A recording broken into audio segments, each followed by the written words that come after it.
Hey there, fellow Final Fantasy fans. Wanted to talk about something that's been on my mind for a while now, and that's kind of like element identity, but specifically I want to talk about the element of wind and why I think it's honestly out of control and just kind of running amok all over Final Fantasy trading card game.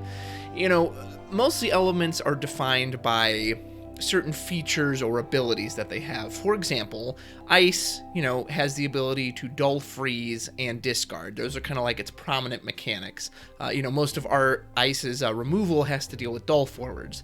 And then on the flip side of that, lightning likes to target active forwards for a lot of their effects, especially like their ping effects. And then lightning also has things like haste and power reduction, and they can dull forwards as well. Water has power reduction. Water lets you draw a lot of cards, and then like water's main form of removal is bouncing forwards, returning them to their owner's hands. So all the elements have their own kind of unique identity, or at least they're supposed to. As a matter of fact, that was one of the reasons I think fire was made fun of for so long, was that really the only thing fire had was just ping damage, was straight up ping damage. Now, I've always argued that it wasn't straight up ping damage that was their downfall. It was that a lot of their cards just had these really weird effects, and you'd have to have these like really overcosted abilities to get some subpar effect. But anyway, that's something for another time. So wind, why do I think wind is the strongest and honestly so ridiculous? Well, wind's identity is kind of just everything. Like wind does so much as an element, and we're going to go into here. So I'm just going to list off some of the things, the wind cards can do. So wind cards have access to haste. They have access to targeted discard. Wind cards are unblockable. Their biggest contribution is, reactivation. That's kind of supposed to be their main identity, is the ability to reactivate forwards and backups. They have access to board-wide ping damage, single target ping damage, but ping damage that just targets the entire board. They have card draw. They've got the new storm effect, which lets them, get extra effects when you've cast so many cards in a turn. They have protection in the forms of, things like Unsaganashi or like Planet Protector. It says these cards can't be chosen. They also have protection in the form of like Aerith effects or Minwu type effects, like on the new Y'shtola legend from Opus 12. They also have the ability to just purely outright break cards, seen in Diabolos and Alexander and Chaos Walker of the Wheel. Before Amaterasu came out, they had the access to the only two ways to cancel auto abilities in the entire game, which was Y'shtola and Seven, her Snakebite special ability. And then they can also search out backups with Nordstalin, and they also have the ability to break backups with things like Archer and Ranger and Ninja. So that's a ton of effects, all centered in this one element, which would make wind on its own, quite potent. And yet, of course, when you combine it with something like Earth, as we've seen Wind Earth just be so dominant, and then you just get all the access to all these other abilities. But that's what really bothers me about wind, is it frankly does too much for one element. Like, they really need to pull back some of these. So I want to go into some specific examples of a couple of these. So, let's start with haste and unblockable, right? Because, we'll talk about two new cards in comparison. One of my favorite cards from Opus 5, which is Adele. I think this card is great. I think this card is really well designed. I think this card is thought about a lot. And then let's compare it to the new Y'shtola, the Opus 12 Earth Legend, as well as the chicories, more Opus 12 cards. Now, all three of these cards, so Y'shtola and Adele have built-in haste, and then the chicories can be given haste off of, Chicory X's ability. And then all of them have the potential to be unblockable. Y'shtola and the chicories are just outright unblockable by 4 or more, and then Adele has the ability to pay to always become unblockable. So I think Adele's good design, because if you look at her base stats, she's under curve, right? She costs 3 CP, and she only has 5,000 power. Now she has haste, and then she has the ability she can pay 1 wind and become completely unblockable. I love that card because I think that's really well designed. It's under curve, so you're paying more. And then technically, if you think about it, she's 4 CP because you've got to pay 1 for that extra ability. But it's a very strong ability, is that she can't be blocked. She purposely has low power to compensate for that. That yes, she basically can never be blocked if she chooses to. So because of that, she's very weak, so that she's easy to get rid of. Again, that's good design. That is fun for the person using Adele, but it doesn't make her just so unbearable to deal with for your opponent. Now, contrast that with Y'shtola. Y'shtola is also 3 CP, has 4,000 power on top of that, is a 9k, also has haste, and has a built-in Aerith protection effect that she can't take damage, less than her power, which at 9k is very, very relevant. Now, granted, she can technically be blocked by things of 3 cost or less, but again, with that power level, chances are she's not going to be, just based on power alone. And again, for me, unblockable, if you look at cards like Adele, look at cards like Black Chocobo, he has to party, makes a party unblockable. Look at cards like Opus 1 Yuffie. It makes sense why these cards have unblockable effects, because again, it is paired with the fact that they are very weak in power. So yes, they have that threat of being unblockable, but you can easily deal with them as your opponent as long as you have, some form of ping-based removal like that. But with these new cards, with these super high power levels, it just seems to go in the face of what unblockable should be. Cards that are unblockable, they should be easy to deal with. That should be the trade-off, is that you can't fight them in combat because they can't be blocked. So they're, so you should be able to deal with them easily. I mean, look at these chicories. These chicories are insane to me. Like, it's crazy to me that they have both the power buff and the unblockable. It seems like, to me, it should be one or the other. Either they are weak at 5k, but they can't be blocked. Okay, fine, that makes them strong. Or they have this, can't be blocked by, 4 or more, or whatever, or that's removed, and then they just have the 9k power. I mean, look at Ritz, who is the terror of Opus 11 and is still a fantastic card. I mean, she combines it all. She gets power and haste, as long as she's brought in with her partner March. And then at damage 3, she's just purely unblockable. You don't even have to pay for it anymore. She's just permanently unblockable. And then she, oh my god, gives you back the backup CP, right? So let's go into that, because that alone is, that's supposed to be Wynn's big identity. But there's an inherent unfairness to that, right? That's why cards like Valifor were so strong, that for 2 CP, you literally get all your backups back as long as you, had card named Yuna. Or a card like Diabolo, who has 2 offensive effects. You can break something, set a 4 cost to 1,000 power.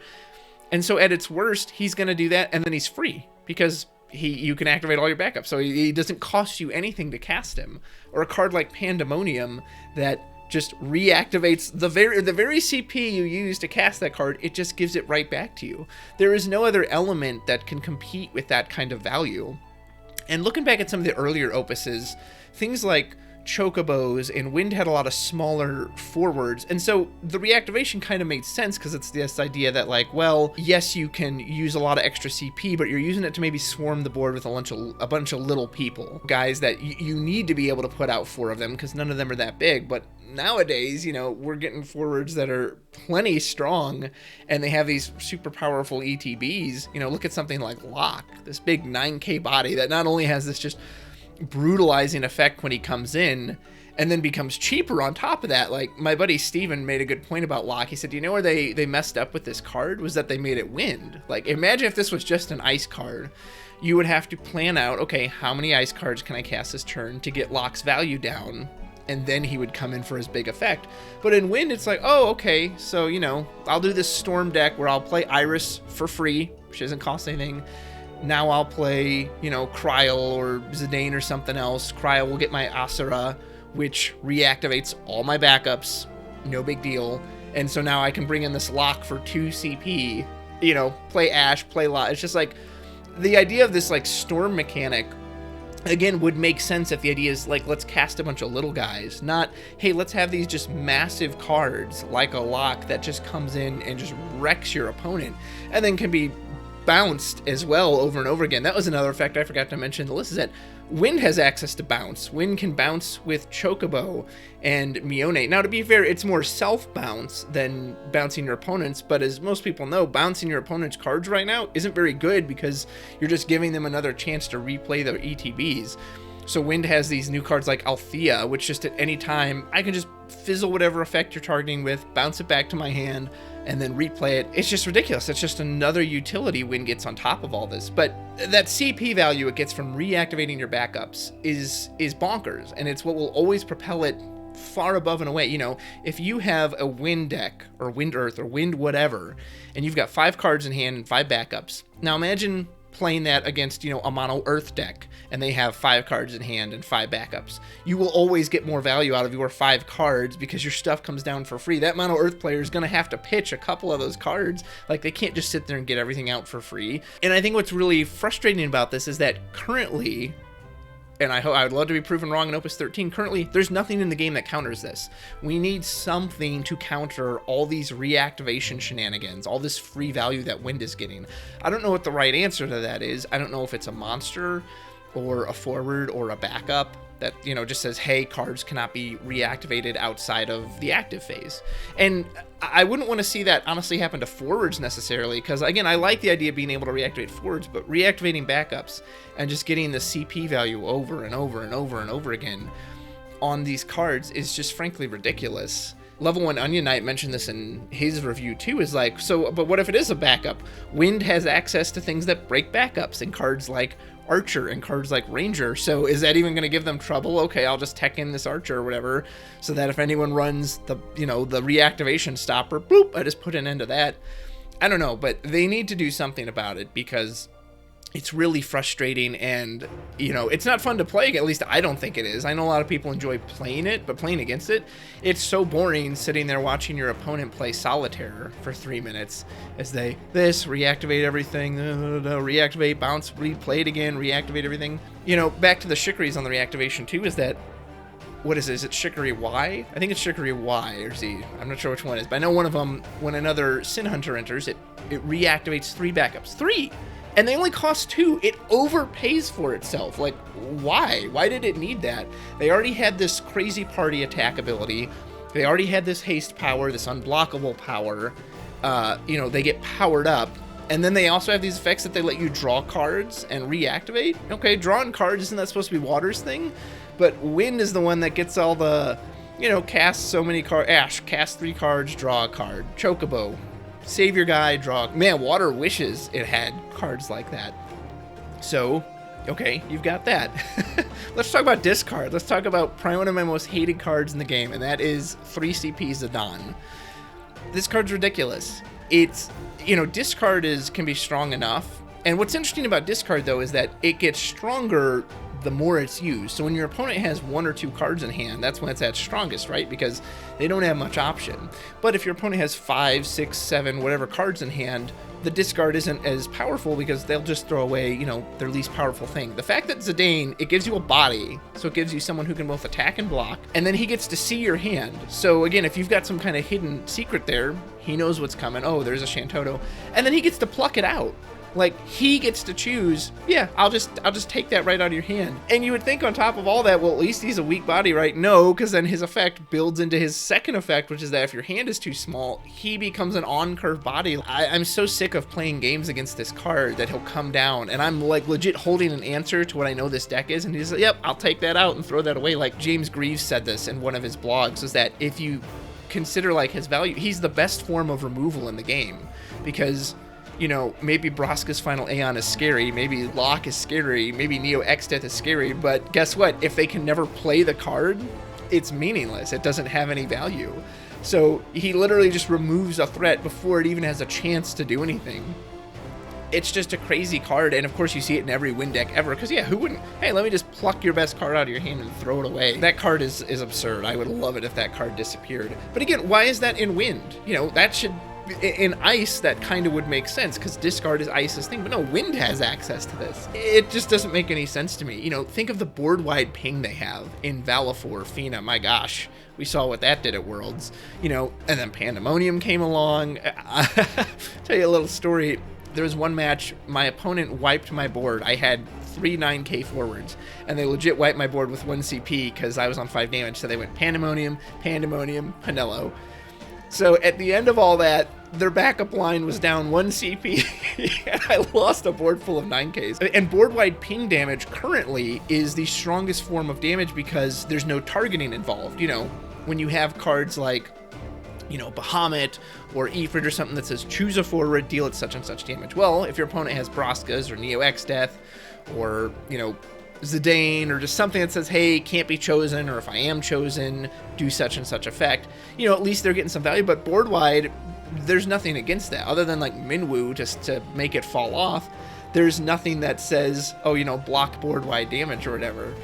So it's just so powerful. It's such a great way to reset the game. And Fina, oh my god, if Fina ever comes down with her kicker. So it's like, I got this card, I just hit your board for 5k, reactivated my board. It's just so strong. It's so strong. And again, why does Wind have that? You know, okay, if board wide is going to be their thing, can we siphon off some of these other abilities they have? Look at the protection Wind has in cards like Unsaganashi, one of the best monsters in the game. You know, his damage sub 5 is bad enough that I'm just going to completely protect something when you choose it, put it on the stack, boom, it's done. Damage 5, I'm going to protect the whole board and reactivate all of them. Like, oh my god, that's so brutal. You know, things like the Aerith from the forward Aerith, which, you know, gives this Minwu protection to everybody. Hey, we can't receive damage less than our power, and if you choose me, I'm going to reduce that as well, and then when I die, I'm also going to reactivate everything, because why not? You've got the backup Aerith too, Planet Protector, one of the best specials in the game. You know, hey, nope, nothing can be chosen, and again, reactivate everything. Which again, I don't mind it as much when you reactivate the forwards, but it's the reactivating of the backups that's really tough to deal with. That makes it a big pain. When you look at cards like Opus 1 Bartz, or I think he was Opus 7 was when Vada came out, these cards make sense for Wind because Bartz is, you know, a nice big 5-cost, 9k body, EX burst, but he only activates Wind characters. Same with Vada. He will only activate, you know, Wind backups. Again, that makes sense because that would mean, okay, well, you either have to confine it to mono Wind, or if you run Wind Earth, Bartz isn't so great because he's gonna miss a bunch of your targets. So when you have these newer cards, or you have cards that just have this blanket reactivation, just reactivate everything, like Fina, like Valifor, like Asura, that just says, hey, no, just reactivate all your backups, no matter what. It just makes Wind so much crazier when it's in these combined elements. You know, they have the ability to just outright break things. Look at a card like Alexander, which was funny. It wasn't really used a whole lot when it first came out, but it's definitely risen in prominence since then due to cards like Kadaj. What's interesting is he can target characters, so he's not just your opponent's forwards, he's characters. Wind has so many great summons, you know, Chaos Walker of the Wheel. That thing's incredibly powerful, and especially if paired with that backup Yuna, you could just completely mitigate its downside effect. So I'm looking at just all these abilities Wind has, and man, like, other than banning, I don't know how you curb it unless you start releasing stuff to counter it, but it just has access to so much. Like, does it do enough? I don't think it does enough. Why don't we also give Wind the ability to dull freeze characters, and we'll say Wind characters now get Brave too, and they get a bunch of recursion. It's just like, oh my goodness, come on. So what I would like to see is, one, definitely something to counter all the reactivation shenanigans they have. Again, whatever version they think that is takes best, fine. And I would just like to see them curbing some of these abilities and pruning some of these abilities. Like, I don't think Wind should have targeted discard. Honestly, I don't think they should have discard, period. Something like the Legends Adane from Opus 6, he's kind of interesting because, again, he has to attack, and then he can only pull out a forward from your hand. So that one makes a little more sense because, again, you get a little bit of time to kind of prep for it and plan around it. But like, Zidane needs to go. I can't stand seeing that card. You know, they can have unblockable. I'm fine with that being a win trait, but please balance it with, again, forwards that are easy to deal with. Having 9k unblockable guys is just silly. It makes Arden look like a joke. My poor boy Arden.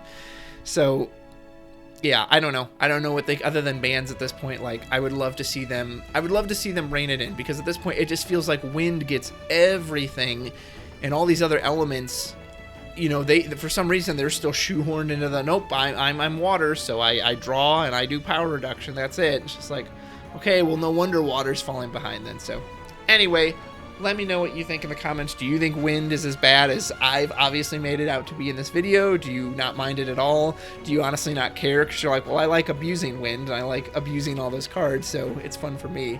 But I would love to hear your thoughts on this. Thanks for watching. Talk to you later.